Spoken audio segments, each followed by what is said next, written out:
Africa Lead Events, en collaboration avec l'IA de Dakar, vous présente la balade des génies. La balade des génies. Mesdames et messieurs, bonsoir et soyez les bienvenus dans ce nouveau numéro de la balade des génies, édition 2025, version EloquLead. Entendez par là éloquence et leadership. Alors pour la suite des huitièmes de finale, aujourd'hui nous avons le plaisir de recevoir un lycée qui nous vient depuis Ouakam. Merci d'accueillir le lycée Amath Dansokho. En face, ils auront le lycée Ngalandou Diouf. Alors, le sujet qui nous réunit aujourd'hui, il a été libellé ainsi. Le développement de l'Afrique passe-t-il nécessairement par l'adoption des modèles occidentaux?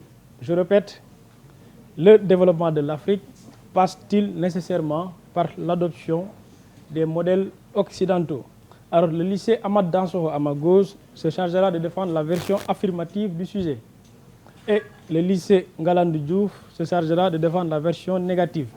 Mais avant de rentrer dans le vif du sujet, permettez-moi de présenter d'abord les deux équipes. D'abord l'équipe A. Bonsoir Mariama. Bonsoir, je me nomme Mariama Diao, élève en classe de terminale L2 au lycée Amath Dansokho de Ouakam. Bonsoir Boubacar. Bonsoir, je m'appelle Boubacar Ba, élève au lycée Amath Dansokho de Ouakam. Oumi, bonsoir. Bonsoir, je suis Oumi Sek, élève en première L2 au lycée Ngalandou Diouf. Et enfin nous aurons Omar. Bonsoir à tous, je m'appelle Omar Ly, je suis élève en classe de terminale S1 au lycée Ngalandou Diouf. Merci.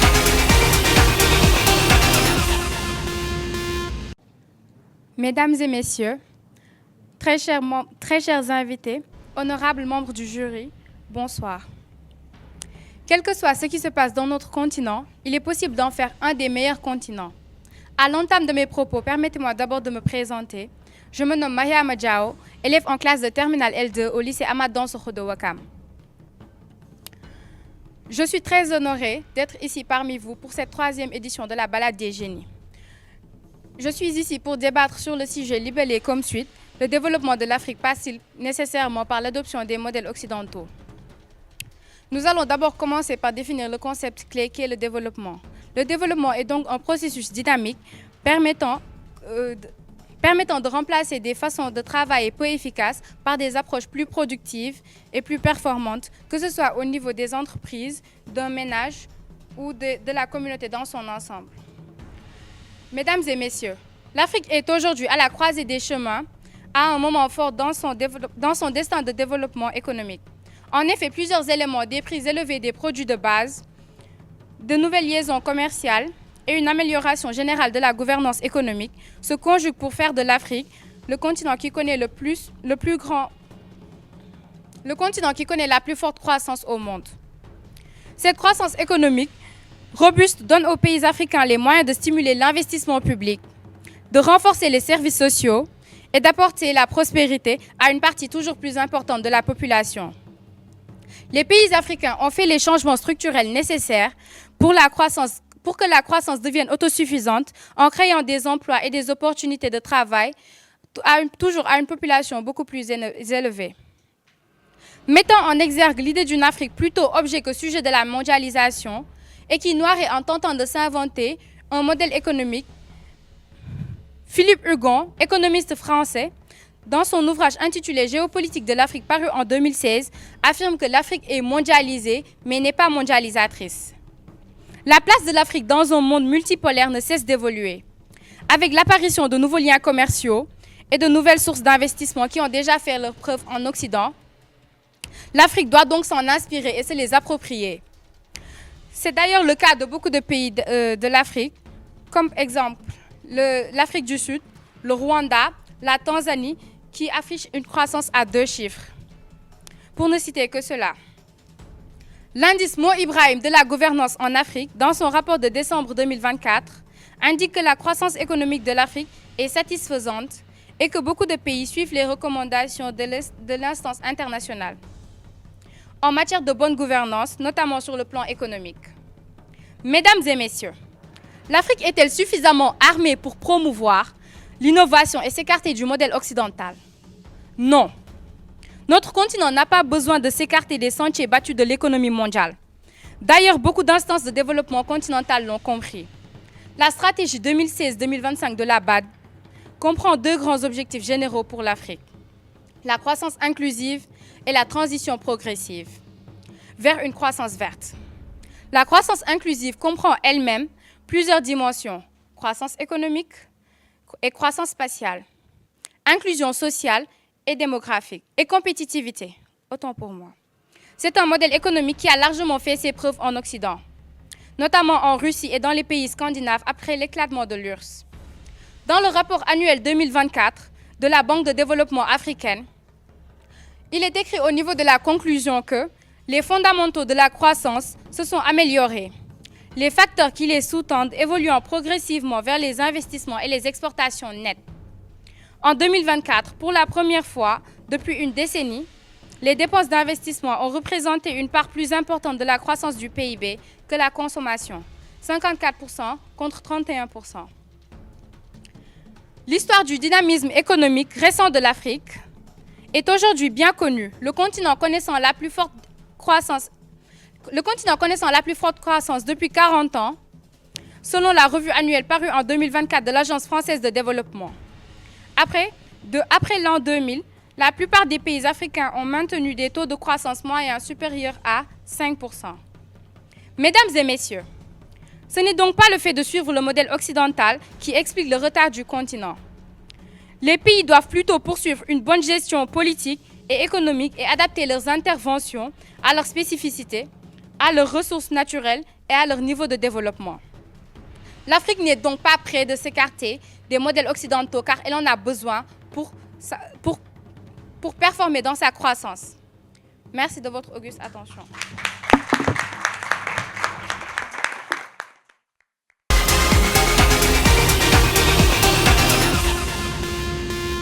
On ne développe pas, on se développe. Et cela ne se fait pas à partir de modèles importés, mais à partir de nos besoins réels. Constant Joseph Kizerbo, historien burkinabé, dans de nombreux de ses ouvrages, notamment dans « À quand l'Afrique ?», publié en 2004. Cette assertion nous redirige vers le sujet qui nous rassemble aujourd'hui, à savoir, le développement de l'Afrique passe-t-il nécessairement par l'adoption des modèles occidentaux? Africains, africaines, estimée audience, bonsoir. Je suis Oumi Seck, élève au lycée Galandou Diouf, et je vous certifie que non, l'Afrique n'a pas besoin des modèles occidentaux pour se développer. Clarifions avant tout la signification des termes propres au sujet. D'après le journal Alternative économique, le développement est l'ensemble des changements structurels, sociaux dont le résultat est une amélioration d'une population donnée dans son ensemble. Selon le site Centre national des ressources textuelles et lexicales.fr, nécessairement signifie sans qu'il ne puisse en être autrement. Quant aux modèles occidentaux, ils sont, selon Wikipédia, l'ensemble des caractéristiques, principes et institutions propres culturellement et historiquement à la civilisation occidentale et incluent l'état de droit, la démocratie, l'économie de marché, la sécularisation et l'humanisme. L'Afrique, pour se développer, n'a pas l'obligation d'user de ces mêmes modèles. Pourquoi, me demanderiez-vous? D'emblée parce que les contextes historiques sont bien trop différents. Le développement de l'Occident repose sur une histoire marquée par l'expansion coloniale et la domination globale, des processus qui ne trouvent pas d'équivalent en Afrique. À partir du XVe siècle, les puissances occidentales ont construit leur richesse grâce à la traite transatlantique. L'archive de Transatlantic Slave Trade Database de l'Université d'Emory nous informe que durant cette dernière, plus de 12 millions d'Africains ont été déportés vers les Amériques pour alimenter les économies esclavagistes, notamment les plantations de coton et de sucre. Cette main-d'œuvre gratuite a permis de développer notamment les économies occidentales, comme l'industrie textile britannique. Par la suite, la colonisation a renforcé ce déséquilibre. Le journaliste américain Adam Hochschild l'illustre parfaitement dans son livre « Les fantômes du roi Léopold » publié en 1998, avec les Belges ayant construit des voies ferrées en République démocratique du Congo uniquement pour l'exploitation du cuivre et du caoutchouc. Ce modèle extractif a laissé l'Afrique avec des infrastructures incomplètes et tournées vers l'extérieur. Ainsi, vouloir imposer un modèle occidental né d'une accumulation de domination à un continent historiquement dominé, c'est ignorer les origines profondes des inégalités mondiales. À la suite, les modèles occidentaux ne sont pas adaptés aux réalités sociales, économiques et culturelles africaines. Ces derniers prennent leurs essences dans des sociétés qui sont relativement homogènes, avec une industrialisation et une urbanisation fortes. Leurs institutions politiques et économiques sont très spécifiques, avec une bureaucratie stable, des États-nations forts, etc. À l'inverse, l'Afrique est marquée par des sociétés multiethniques, très communautaires, avec une forte dépendance au secteur informel et des relations différentes avec le pouvoir, avec parfois des logiques de consensus, de chefferie, etc. Copier les institutions occidentales comme la démocratie libérale ou le capitalisme de marché pur sans ancrage local mène souvent à des structures peu légitimes, avec une faible appropriation locale et une déconnexion totale des réalités sociales locales. Cela crée une double fracture entre la population et l'État et entre modernité et tradition. En guise d'exemple, le commentateur politique ougandais Mahmoud Mamdani, dans son œuvre de 1996, Citizen and Subject, montre que l'échec des États postcoloniaux africains est en grande partie dû à l'importation de structures politiques et économiques inadaptées. Ces divergences précédemment évoquées expliquent donc les défaites répétées des modèles de développement occidentaux appliqués à l'Afrique, qui ont souvent produit des effets inverses à ceux escomptés. Dès lors, certains projets d'inspiration occidentale présentés comme modernisateurs ont échoué faute d'implantation autochtone. Le barrage de Bujagali en Ouganda en est un exemple emblématique. Bien qu'il ait permis une production d'énergie accrue, les populations locales déplacées n'ont reçu aucune compensation. Et l'énergie produite reste hors de portée pour la majorité des ménages. Selon le rapport de l'an 2015 d'International Rivers, ce projet a surtout bénéficié aux grandes entreprises et non aux populations locales auxquelles il était destiné. L'expérience africaine des dernières décennies démontre donc que la simple transposition de recettes occidentales, même bien intentionnées, peut s'avérer contre-productive si elle ne s'accompagne pas d'une compréhension fine des réalités historiques, économiques et culturelles du continent africain. Je vous remercie pour votre valeureuse attention.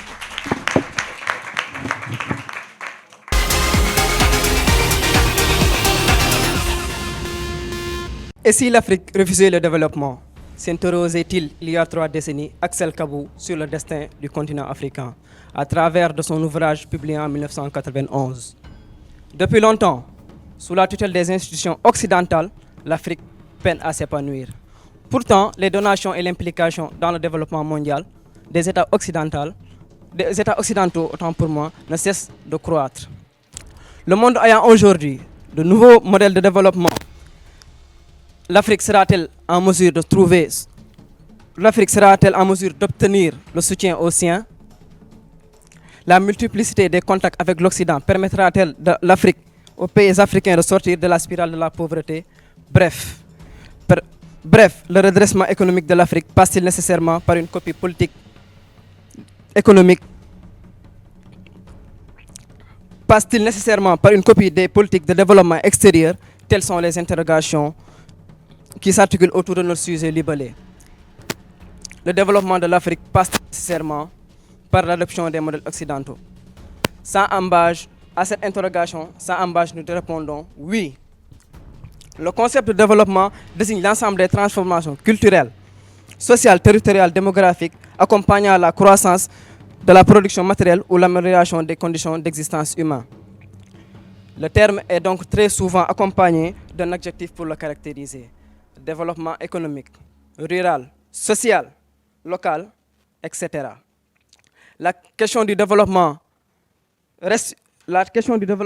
de l'Afrique reste une question d'actualité depuis l'aube des indépendances. L'afropessimisme a depuis lors fait son chemin et il le déconstruit. Malgré les efforts persistants des États africains et de leurs gouvernants et des États émergents, il faut reconnaître que les pays occidentaux demeurent les seuls pour le moment à détenir les capacités et les outils nécessaires à l'essor de l'Afrique. La suprématie des institutions financières incite les pays africains à utiliser les moyens établis par celles-ci afin de mieux s'intégrer internationalement. Le cadre de développement actuel est fondamentalement redevable aux Occidentaux. De plus, les pays développés s'engagent régulièrement à accroître leur contribution à l'Afrique. L'allègement de la dette, l'amélioration de la gouvernance et l'augmentation de l'aide au développement sont les principaux éléments menant vers l'intégration du continent africain. Celui-ci, à sa disposition, les outils essentiels à son développement. L'Occident lui propose son aide, comme tous les États, comme tous les pays, il faut le préciser. Via la Banque mondiale et le Fonds monétaire international, mais aussi par le biais du Programme des Nations Unies du développement, PNUD. Mesdames et messieurs, même si le modèle occidental de développement pour l'Afrique a de nombreuses faiblesses, d'après certains, il demeure inévitable dans la mesure où le système international est fondamental un système occidental. Les grandes institutions internationales ont pour la grande majorité été créées par et pour les pays occidentaux. Cela dit, il est incompréhensible que celle-ci ait pour principale fonction de protéger les intérêts de leurs fondateurs. L'Occident s'est donné comme instrument les instruments de ses ambitions grâce au système international. Les puissances occidentales sont en mesure de conserver leur prédominance. C'est pourquoi le continent africain n'a d'autre choix que de suivre le chemin balisé par l'Occident pour se développer. Le problème de l'Afrique n'est pas le suivisme économique du modèle occidental. Le problème de l'Afrique en matière de développement n'est pas à chercher dans le modèle économique. Le problème de l'Afrique n'est point le fait de calquer son modèle économique sur celui de l'Occident, car le modèle occidental a fait ses preuves.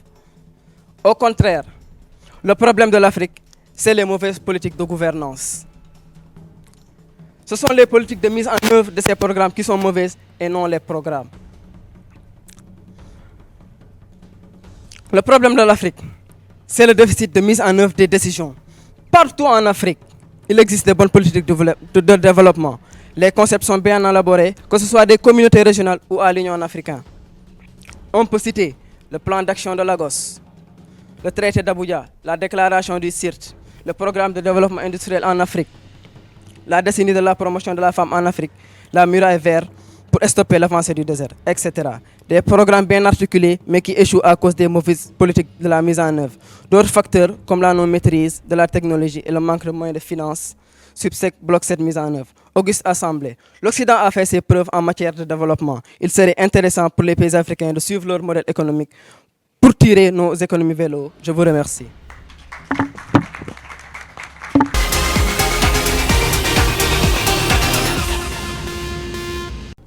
Mesdemoiselles, mesdames et messieurs, bonsoir. Un débat, ce n'est pas un amas de paroles prétentieuses, ni une pétition de principe, encore moins une joute oratoire. C'est un échange d'idées structurées, basé sur des faits appuyés et qui a pour but de ramener ses interlocuteurs sur le terrain de la réflexion, surtout face à un sujet aussi épineux que celui qui nous réunit aujourd'hui ici.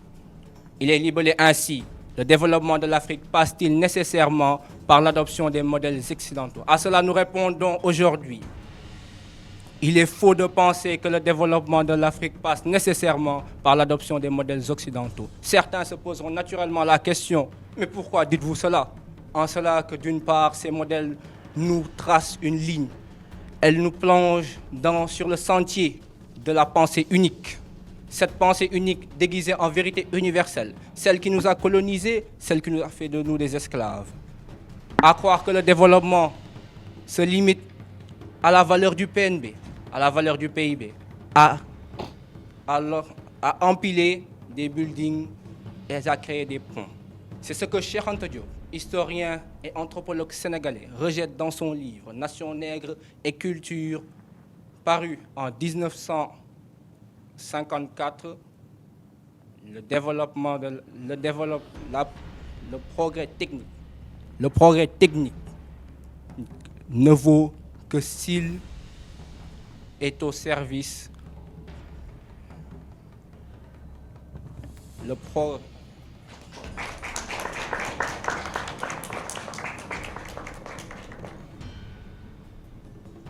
C'est ce que l'anthropologue sénégalais Cheikh Anta Diop nous dit dans son ouvrage « Nation nègre et culture », paru en 1950. Le progrès technique ne vaut que s'il est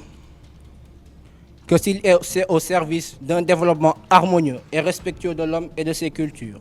D'autre part, plusieurs pays se sont développés sans le modèle occidental.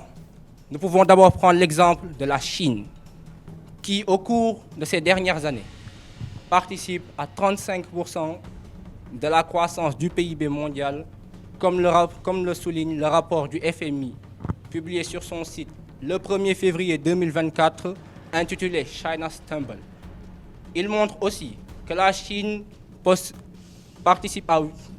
dépasse de 8% le développement du PIB des États-Unis, qui sont pourtant l'exemple le plus fameux de réussite du modèle de développement occidental.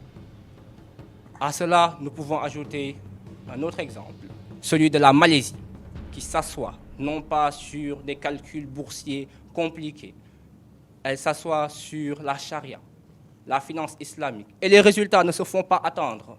Par rapport à cela, la Malaisie, selon le rapport de la Banque mondiale paru le 15 juin 2020, progresse chaque année sur son PIB de 7%.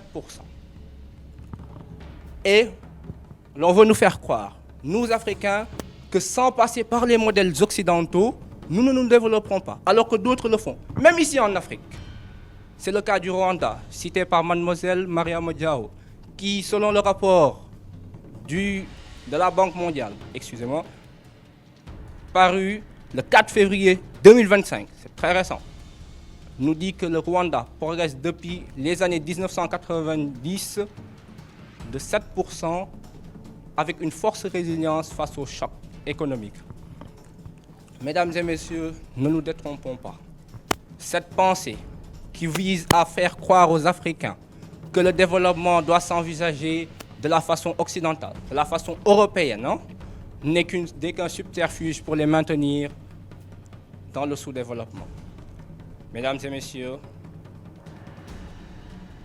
sur ce, je vous laisse sur ces paroles de Cheikh Anta Diop, tirées de Civilisation nègre ou barbarie.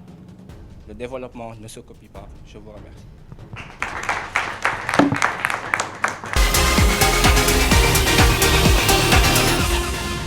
D'abord, on a démarré avec Mariama Diaw. Vous avez fait 5,6. Maintenant, sur la forme, d'abord. Ce que j'ai l'habitude de dire, aujourd'hui, dans la prise de parole en public, il faut se démarquer des entrées classiques. Vous étiez là l'année dernière. Je pense qu'en réalité, vous deviez prendre des leçons, des prestations antérieures pour pouvoir vous performer. Vous avez démarré par « je suis ici pour défendre le lycée ». Ça, c'est révolu. Parce que ça, on l'entend tous les jours. Je suis tel, je représente le lycée. Il faut vous démarquer. Alors, ce qu'on a remarqué, c'est qu'il y a trop de lecture. Trop de lecture. Par moment, ça s'est transformé en lecture en public plutôt que la prise de parole en public. Et dans la définition des termes usuels, vous avez décidé de définir tout simplement le développement. Que faites-vous des modèles occidentaux? Que faites-vous de nécessairement? C'est des termes saillants. Ça impacte sur la compréhension du sujet. Il faut les prendre en considération. Toujours sur la forme. Boubacar, vous avez fait une belle entrée avec une belle citation. Et si l'Afrique refusait le développement? Bien sûr, d'Axel Kabou. Une très bonne entrée. Mais après ce qui a suivi, vous avez endormi le public. Parce que dans la prise de parole en public, tout regard qui n'est pas porté vers le public, c'est un regard perdu. Ça, vous l'avez appris l'année dernière. Ce qu'il y a à éviter, naturellement, c'est la parcerisation. Je vais y revenir après. Mais il y a trop de lecture, Boubacar. Trop de lecture. Cela n'enlève en rien la qualité du contenu de votre prestation. Pour ce cas de figure, les définitions, c'est pour la première partie. Ce n'est pas à vous de définir. Vous devez rentrer carrément dans le vif du sujet. C'est à Mariam de définir les termes du sujet pour camper le décor. Ce n'est pas à vous. Effectivement, c'est plutôt la mauvaise politique de gouvernance et surtout le déficit dans la mise en œuvre effectivement de ces politiques de développement. Et vous avez renforcé et étayé vos arguments en poursuivant avec le traité d'Abuja et ces grandes réformes, la muraille verte. Et vous avez convoqué ce rapport annuel de 2024 de la Banque mondiale. Ce n'est pas que l'aspect économique en réalité. Le développement, c'est un puzzle. C'est l'éducation, c'est les droits humains, c'est les infrastructures. Et je le dis pour tout le monde. Quand on parle en public, il faut prendre le temps d'accorder des pauses séquentielles. Ou si vous voulez, des breaks séquentiels. J'allais dire même des silences éloquents. Il faut donner la place à la respiration, Oumi. Oumar, une excellente entrée. En plus, la citation de Cheikh Anta Diop, puisée dans Nation Nègre et Culture. Mais le bémol dans votre prestation, c'est les méfaits de la parcerisation. Et vous avez convoqué également énormément de sources. Et toutes ces sources ont été bien convoquées. Bon, l'industrie textile américaine, héritée effectivement de ces pratiques post-traite négrière. La colonisation qui est venue exacerber un peu ce retard. J'allais dire même cette domination, ces inégalités. Et vous avez fini par convoquer des modèles occidentaux qui sont généralement pas adaptés, en tout cas à la culture ou bien à la réalité africaine. Omar, c'est dans la même rengaine. Hein? Vous avez convoqué la Chine, vous aurez dû peut-être convoquer le Japon. C'est des modèles de développement, bien sûr. Le Japon, par rapport à son capitalisme social, la Chine, l'économie contrôlée par l'État. Vous avez convoqué également l'exemple de la Malaisie, c'est un bel exemple, avec la finance islamique, bien sûr. Et vous avez convoqué des séries de rapports, hein, surtout de la Banque mondiale. Et enfin, le Rwanda. Vous aurez dû citer même le Botswana, qui est un modèle dans ce domaine. Au prorata des notes, le débatteur ou bien la débatteuse qui s'est le mieux illustré, en tout cas selon les membres du jury, il nous vient, ou bien elle nous vient, du lycée Ngalandou Diouf en la personne de Oumi Seck. Félicitations. Prenez ces remarques comme des remarques constructives et prenez la peine tout le temps de donner du souffle à ce que vous dites et respirez. Ça fait partie du discours. Ils se tiennent presque dans un mouchoir de poche, presque. L'équipe qui est sortie vainqueur de ce match a totalisé 67,5 points. Et l'équipe qui n'a pas perdu, mais qui rentre, a totalisé 63 points. Et le vainqueur de cette rencontre qui a opposé le lycée Ahmad Dansokho à ma gauche et le lycée Ngalandou Diouf s'appelle le lycée Ngalandou Diouf. Mesdames et messieurs, c'est sur ces notes que je vous quitte et je vous dis au prochain rendez-vous.